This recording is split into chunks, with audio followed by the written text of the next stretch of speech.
While we're out looking for a proper ash tree to make a bow out of, thought it would be important to show you what a poor one would be. And we actually had to look some for this, but you can read the wood inside the tree by the bark. And if the pattern of the bark twists around the tree, the wood will twist too. You don't want that for splitting up a bow. You want the corduroy of the bark to go straight as an arrow. And this one here, I think you can see, and maybe when we put the different angle, you can see it twist. So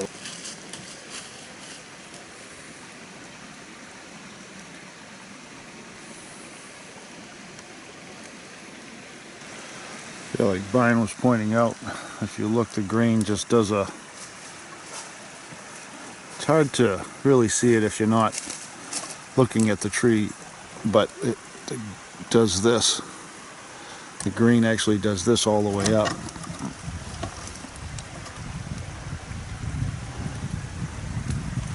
And that gives it that corkscrew type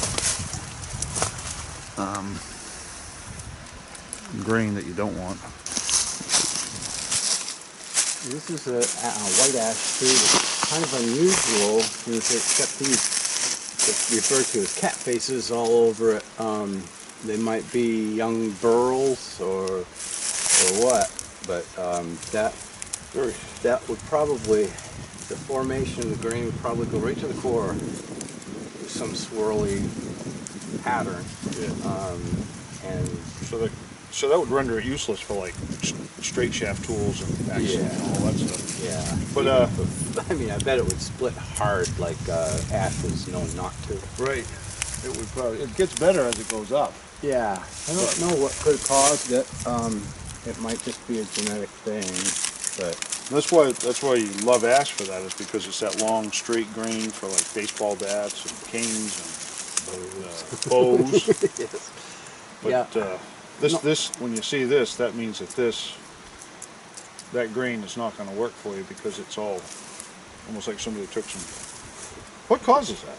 I have no idea. I really can't say as I've seen it before in ash, but I think that if you sawed it into boards, that you do.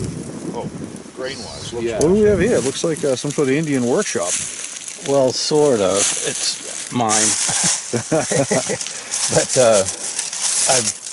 this is such, I guess, what they call a vortex or happy place to be for me. So I brought a bunch of material up here, and I would sit for hours chipping.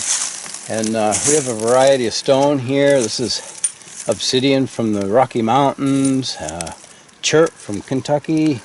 I've got, this is from Mount Kineo up in Moosehead Lake. Oh wow, it's getting closer to home. Yeah, closer to home. I got some, well, this is hornfells from the Ospey Mountains. New England is very poor in what they call lithic material, stone tool material. This is a type of rhyolite from right up the road here, up at the waterfall. It's not the highest grade, but I think if a person had poked around, they might find better examples of it. It's got a really pretty unique look to it, though. Some of it, I think, would be really beautiful cut and polish for jewelry. Did you say black English? This is the black English flint. Oh yeah, I've seen that.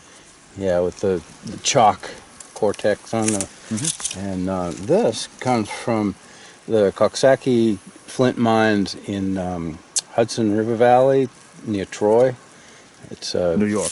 Yeah, fairly famous flint deposit that the Indians used a lot of since paleo times and before.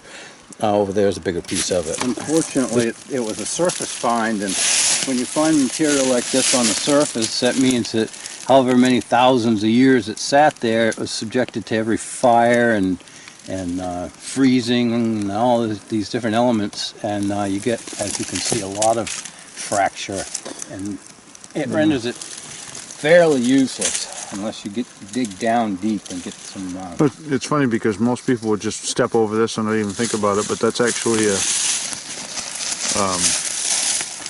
You could supply a village Being with the able to tools out utilize of a it. sharp edge like that Yeah, changed the whole ball game for humanity. yeah. We became the first ones into the dead elephant instead of the last ones. Yeah, it's just ceases to amaze me, the resources that are just right here at the fingertips, and we just step over them every day and don't even see them. That's a good example of why trade was so important too, was because there were certain elements and things that you couldn't get locally, so they would meet up and, you know, Well, that's kind of funny story. The natives, or all of us, we were all Stone Age people at one point, and we all had the same thing in mind. Never sit down where you find the material and work it up. You take the material and you sneak away, and you work it up over there, and then work it up a little more way over there, and then finally you bring pieces back to the village where you can render them down into workable tools, and you don't leave a trail back to your resource. source. Yeah. Yeah, because it was a commodity that they could, you know, they could take blades down to the coast and trade for clams, or, you know, it was a sneaky business. Yeah, but it had to be. It had to be. You don't want somebody coming and stealing the stuff. So there were looters even back then.